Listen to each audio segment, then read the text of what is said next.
Welcome back, folks. This is Acid Roots.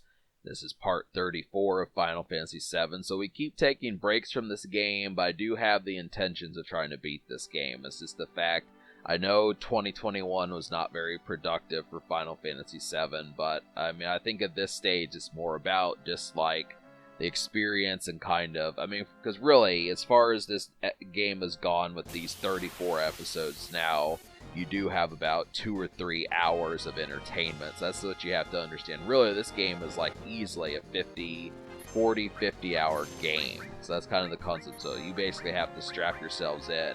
I mean, if you're going to watch later episodes after this one, I'd have to say, yep, that there's lots of stuff, but hopefully the people who wanted this game completed back in 2020 aren't too grouchy about it. But, that's just kind of the thing. So, secret character in this episode. It's a party member, and you don't actually have to unlock this person. If you don't know what you're doing and you don't answer the 5 questions correctly, you're either going to be doing a lot of fighting, or you're just plain not going to get the character. So that's kind of the concept there, and I look at some of this, and I knew that I had to get this character. So that's kind of the thing there. You have to be in the forest area, and you'll see. Now, honestly, there's some random battles. It's just kind of like the Chocobo thing. I think these are partial reasons as to why I delayed this, is because there's just some bonus stuff, and the episode after this episode has more bonus stuff. That'll, of course, be it's made to kind of trip people up. And, yeah, that's what I've noticed about this game. I think I said this last time or something like that, that it's more the extracurricular stuff that kind of makes me more pensive. But, I mean, this game is a classic. It's just the fact that, some of these things, really, it's just the conflictingness of being lazy. I mean, H.C. Bailey just tore through this. He didn't have a problem. He did it. He took those lumps right on the chin, and that just really happens to be a thing. But I look at some of this stuff, and it's like, you have to go on to say, I mean, yeah, I have intentions of trying to beat this game, but it's so dicey. That's just the thing about it. But I know there's more. I mean, there's a lot of patchiness that you're going to see, where this is an adventure RPG more so than just strictly an RPG. Like, the ones for the Nintendo machines did not do all this stuff. It's kind of, you're getting a balanced breakfast. And I think I might have said that kind of metaphor before, but so be it. So, strap yourselves in, you're going to see something, and then we'll... Yeah, that sounds like a good idea, Chuck. I think I'm just going to munch on those Doritos. Forget what they're called. It's kind of fleeting through my head. I don't remember what food is called these days. So I'm going to have some of those fucking things, and then probably go on to do a little bit of weightlifting just to get my body in tip-top shape. So, cue the music.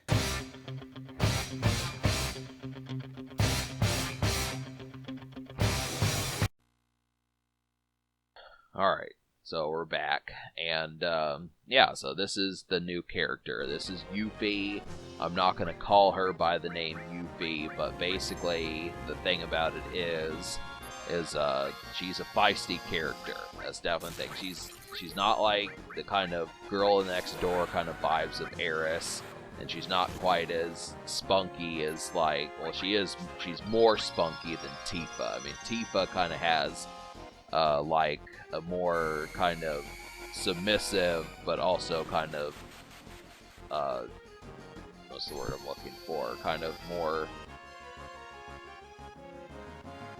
still slightly kind of attitude, kind of sass in there, but Yuffie is the one of these females that has the most sass. So, there's a special way to get her. So if you do not get all 5 of these questions right, she will leave, and you will have to fight more random battles to get back to her. It's not like you lose out on her permanently, but you're going to have to understand that you're going to have to do the random battles. So if you don't have the items for it, you're going to have to go to town, and really you'd have to progress. It's just, that's the concept, is you'd have to go through the stages, but it's better just know what you're doing. Obviously, if you were playing this in 1998, that's not as ideal, but yeah. So, but make sure, do not save. Just don't. That's one thing. They do not want you to save. It's a trap. So,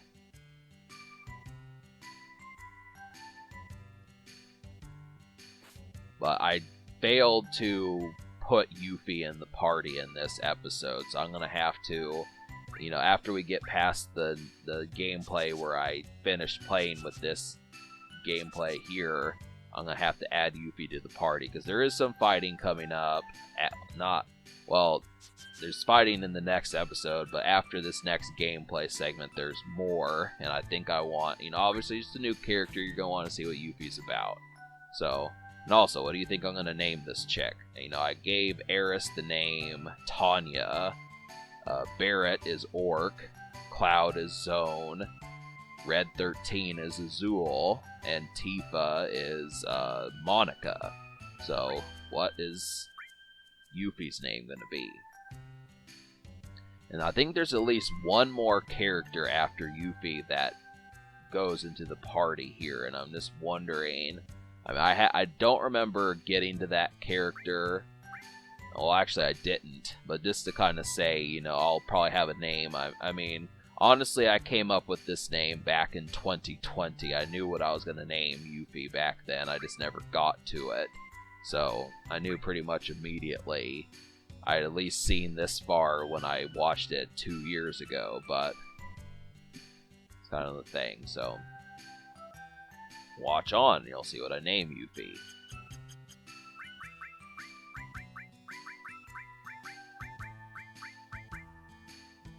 That's right, folks, we're going to call her Dawn, so I think I have some aptitude in naming. I mean, because they want you. I mean, that's what RPGs are about, is naming these characters after that sort of stuff. I think Yuffie looks like a Dawn in some cases. I mean, there's really not too many people in real life that you would name Yuffie. I mean, maybe they named their kids that or something like that after, like, this game came out. But for the most part, yeah, I think Dawn is fitting. So, kind of happens to be like the thing, so. But yeah, I wonder if there's at least one other character that is going to be in this game. So, but we're going to progress to the next town, and then there's actually going to be some fighting, and then that leads us into part 35. You'll see what happens and what culminates after that. So, the game is kind of just trekking along. I mean, you think, I would have to say we're probably over halfway done with Disc 1, just about. I'd say there's only so much more in Disc 1, so I can at least add that to my belt to be able to say I've completed 33% of Final Fantasy VII. It's been a good run. I mean, you have to understand that the 33 episodes I did before this have to amount to something. That's just kind of the thing there. So, some good fun.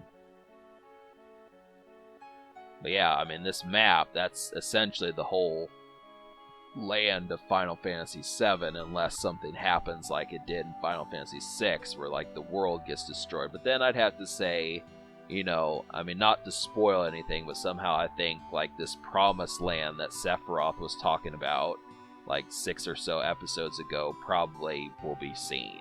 You know, the land of the, I forget what they're called, the type of beings that Sephiroth and Eris are. You know, the special beings. It's just like the Espers from Final Fantasy VI, you know, you'll see that. We're going to see that land. It should be interesting. This is good. I mean, it's a big game. Head and shoulders above most games out there, especially for 1997.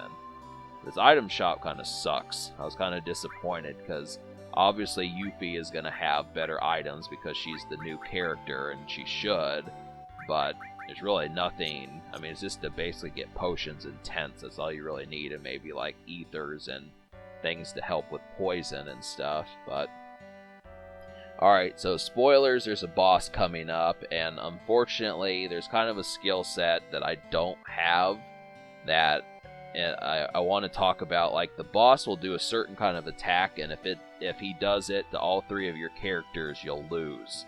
And unfortunately, I don't really know the technique that you need to get out of that.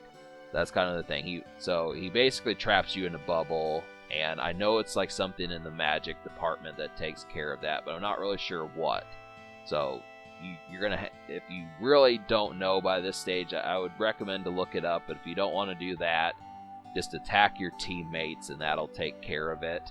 I mean, because you'd rather have a dead teammate and use a Phoenix down than get the game over and have to do the whole boss again, I would think. If you don't have any Phoenix downs, then really, you definitely want to know what to do at this stage. But it's one of those type battles. It's just like that dude from Shinra, and I forget what he did. There was one of those assholes that like froze. He would try to freeze your characters, and if all three of them got frozen, it was game over. So just understand that's coming up here. But yeah, so this is kind of a rundown town, but I like this town just because, as you can see, there's like that big mechanical thing above this town. So it's kind of a two-part town in a sense, and you'll see that soon enough.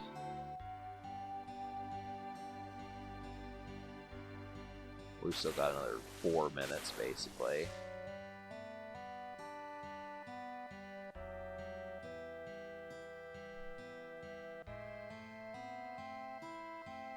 Yep.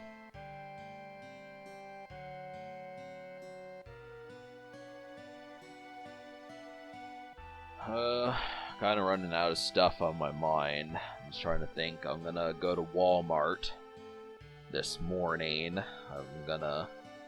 I'm actually got some stuff to do. I'm thinking about getting breakfast at McDonald's. There'll be some good stuff there and that sort of thing. So there's some morning bound stuff that's on the way, and I'm gonna have some fun with that. And I mean, on my vlog channel last year I did a series of morning stuff, but it seems like mornings are gonna have recurring themes. Maybe not, the emphasis behind it may not be as large as it was last year, but I think I'm gonna have to at least keep those in mind somewhat. So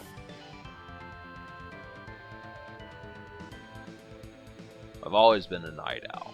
This kind is how I typically like things, but yeah, here's the boss. So yeah, this is a water enemy, obviously, even though it's flying. And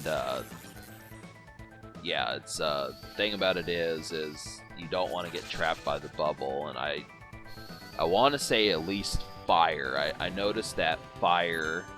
I guess I'm kind of correcting myself somewhat, but I've noticed at least fire knocks out the bubble. But the thing about it is my entire party doesn't have fire. So I mean, really, I have magic, but I don't have all of the magic things. I need to start buying them, but the problem with it is I just have not been getting enough fights, and I always have enough money to get like the weaponry upgrades, but not in terms of like getting like the magic upgrades. I need to start doing that because eventually it's going to really help. This battle is kind of drawn out, and I feel like if I had had stronger techniques, it wouldn't have been. But that's kind of the thing. So I think this moon strike kind of makes the party go slower. That's what I'm starting to notice. But yeah. So, and also keep in mind that Cloud cannot really use his regular attack because obviously he's in the air and stuff. So Cloud basically has to use magic. But it's kind of a neat little after effect in 3D Final Fantasies because the Nintendo ones did not do that. I mean, the character could attack like all of the characters. It was just, the screen, it would have like a different background, but the actual dimensions didn't really matter. So it's interesting that, short range fighters are actually short range. So it's kind of cool, but it's unwieldy. It pisses me off, of course, but it's still kind of a cool effect in just a negative way. So, but yeah, so we're about done with this episode, so stay tuned. I'm going to try to be motivated to get, like, more of these Final Fantasies done. I suspect there'll be more in 2022. There's only, like, 3 or 4 in 2021, so we'll do more of them. Alright, subscribe for more fun. Have a wonderful night. Thanks for watching.